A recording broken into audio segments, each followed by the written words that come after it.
Olá a todos, vamos a mais um vídeo promovido por uma iniciativa da Maxform com o intuito de levar um pouco mais de informação aos praticantes de atividade física, aquelas pessoas que praticam atividade física e querem melhorar não só a estética corporal, sobretudo melhorar a performance. Então hoje, ao invés de falar um pouco de suplemento, quero falar um pouco mais sobre dieta, Alguns conceitos básicos de dieta que eu acho que as pessoas, com o passar do tempo, vêm esquecendo. Quando você pensa num treinamento onde você busca a resposta hipertrófica, ganho de massa muscular, basicamente nós pensamos numa tríade. O que seria essa tríade? Treinamento, claro, treinamento para gerar uma resposta hipertrófica tem que ser um treinamento intenso, um treinamento compatível, obviamente, também ao seu nível de condicionamento físico, de condicionamento muscular. E aí a importância de um excelente profissional na área de atividade física para criar então uma metodologia de treinamento que busque essa melhora da composição corporal, elevando os níveis de massa muscular, reduzindo a gordura. Um segundo ponto é o correto ajuste energético da dieta. Não só energético, sobretudo o ajuste proteico. Sabe-se que a importância que existe um time correto de infundir aminoácidos, de ofertar proteínas para que você realmente consiga ter uma resposta anabólica um pouco mais satisfatória. E o terceiro ponto é a associação aos hormônios, ou seja, você tem secreção de hormônios endógenos que sinalizam a síntese proteica e até mesmo um mecanismo de recuperação de energia. Essa é uma tríade que, quando você fecha, você então tem esses resultados, ou seja, melhora da massa muscular com redução da gordura corporal. Bom, do outro lado, nós temos uma situação que é muito presente nos dias atuais, que é o estresse. Eu digo que o estresse é esse estado constante de fuga e sobrevivência. Se nós criarmos uma analogia com o passado, o estresse, na verdade, era uma condição aguda. Pensa nos nossos ancestrais quando eles caçavam, quando eles eram caçados, ou seja, eles tinham, quando eles precisavam se alimentar, eles tinham determinadas secreções pontuais de um hormônio glicorregulador chamado cortisol. As pessoas falam muito mal do cortisol. O cortisol, ele é elementar para a vida, a gente precisa dele, ele está associado a esse mecanismo de fuga e sobrevivência, mas ele que me dá o ímpeto de vitalidade. Claro que se eu tenho ele gerando uma secreção crônica, porque eu estou envolvido num ambiente estressor, a tendência é eu diminuir a minha síntese proteica. Os estudos colocam de forma bem clara que o excesso de cortisol, o estado estressor de um indivíduo, inibe ou minimiza a resposta anabólica. Então, muitas vezes eu coloco que a dieta, o exercício, o ganho de massa muscular não começa diretamente pelo músculo, começa realmente pela cabeça, no qual você tem que adequar o seu ambiente para gerar um nível anabólico satisfatório, haja visto o controle desses níveis de estresse. Bom, esse é um primeiro ponto. Um segundo ponto, que é importante ser levado em consideração, é o tipo de oferta de energia que a gente tem para treinamentos de alta intensidade. Eu fico vendo muitas pessoas tendo uma resposta, uma abordagem clássica, vamos colocar assim, onde se busca treinamentos intensos e, ao mesmo tempo, no intuito de se reduzir a massa magra, querem fazer o quê? Restrição de energia. Eu não vou me ater a todos os mecanismos bioquímicos envolvidos nisso, mas uma coisa a literatura deixa isso muito clara para a gente. Exercícios intensos associados à restrição de energia culminam a uma redução expressiva da testosterona total e da testosterona livre.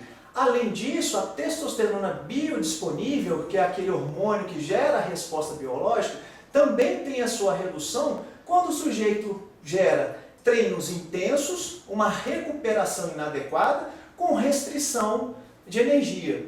Então é um ponto onde as pessoas erram muito, e eu brinco, eu falo o seguinte, olha, se você mantiver esse tipo de quadro, a tendência é você quebrar, com alteração, por exemplo, do sistema imunológico, o aparecimento de infecções respiratórias oportunistas e até mesmo a incidência de lesões.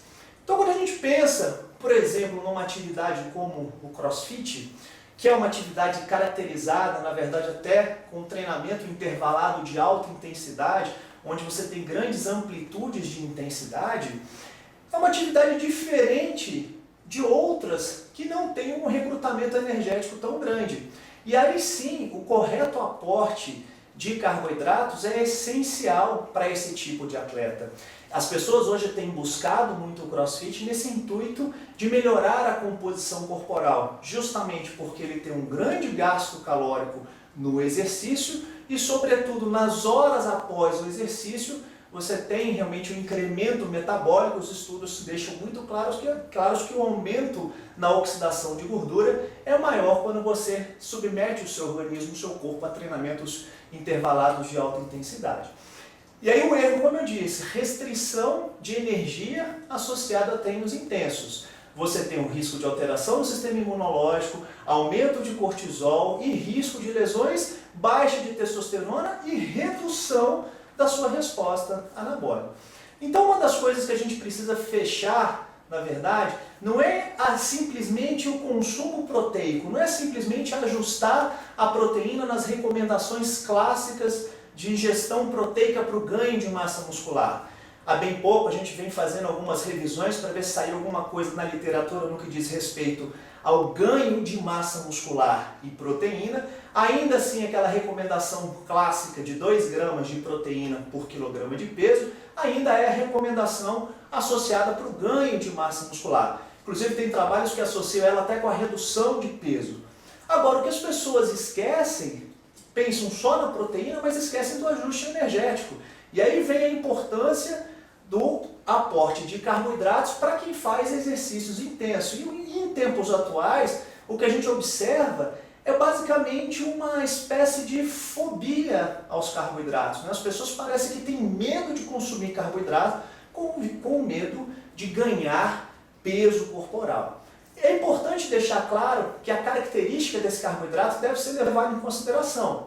Sobretudo carboidratos que nós consideramos de carboidratos de carga glicêmica mais baixa, que são aqueles carboidratos no qual o processo digestivo é um pouco mais lento, há um retardo no esvaziamento gástrico, a elevação da glicemia, ou seja, da glicose sanguínea, ocorre de forma mais lenta. Por exemplo, o bom e velho clássico arroz integral, ele não passou por aquele processo de polimento, nós consideramos um carboidrato de carga glicêmica mais baixa. Dentro dessa proposta, buscar sempre esse tipo de carboidrato. Um outro ponto é o ajuste energético total, e no que diz respeito a gramas de carboidrato por quilograma de peso. As literaturas, os artigos publicados mais recentemente têm colocado que pelo menos o indivíduo envolvido em atividade física, ele deve consumir em torno de 3 a 5 gramas de carboidrato por quilograma de peso. Então já ficaria aqui uma recomendação de carboidrato e uma recomendação de proteínas para fazer o ajuste energético total. E o momento mágico que eu digo da resposta anabólica é justamente o momento que envolve a atividade física. Você tem então um ajuste energético previamente ao exercício, então fazer com que a gente chama de glicogênio muscular, que a sua reserva de energia no músculo esteja devidamente sintetizada para você entrar no exercício, e sobretudo a recuperação. E aí onde é o outro erro, as pessoas querem fazer treinamentos intensos, terminam muitas vezes um treino desse e vão buscar simplesmente um ajuste proteico e esquecem do ajuste energético. Então é importantíssimo esse ajuste, sobretudo de carboidratos associados com proteína, na recuperação. Um cálculo simples para a gente fazer essa conta seria pelo menos a ingestão de 1 grama de carboidrato para cada quilograma de peso numa refeição pós-exercício. Se a gente pega, por exemplo, um sujeito aí, uma mulher de 60 quilos aproximadamente, ela tem que estar ingerindo aí entre 50 e 60 gramas de carboidrato no pós-exercício. Lembrando que é 50 a 60 gramas de carboidrato absoluto. Então, por exemplo, quando você pega uma banana ali mais ou menos de 100 gramas, a gente pode dizer, claro que isso não é não tem uma precisão, mas a margem seria aí de 18 a 22 gramas de carboidratos. Então a gente precisa fazer esse ajuste. Se você dá um estímulo mecânico, que é o exercício físico, no mínimo, o pós-exercício, você tem que dar condições para essa musculatura ter nutrientes suficientes para restabelecer a energia. É claro, quando a gente escuta um vídeo como esse, eu falando de recomendações de quanto de carboidrato, quanto de proteína, às vezes a pessoa, para montar a dieta, não vai conseguir. Daí a importância de você ter um profissional, de você ter um nutricionista envolvido com a prática de atividade física, para que você possa, então, levando em consideração o teu nível de atividade física, ou seja, o quanto que você produz de gasto energético em atividade física, qual o seu atual nível de massa muscular, e a partir disso, desenvolver uma dieta no qual te dê condições para recuperar essa musculatura e que, sobretudo, ao longo do dia, pelo controle glicêmico, você estimule a oxidação de ácidos graxos. Então, esse conjunto de fatores, claro, que coloquei de uma forma bem mais simples e resumida, que é necessário e essencial para o ganho de massa muscular.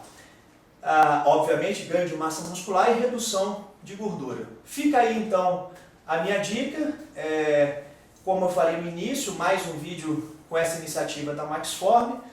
Para quem não me conhece, meu nome é Marcelo Carvalho, estou lotado em Brasília, tenho a minha clínica de nutrição bem focada na área esportiva e, enfim, me coloco à disposição e junto da Maxform para a gente desenvolver mais alguns trabalhos como esse. Um abraço e até a próxima.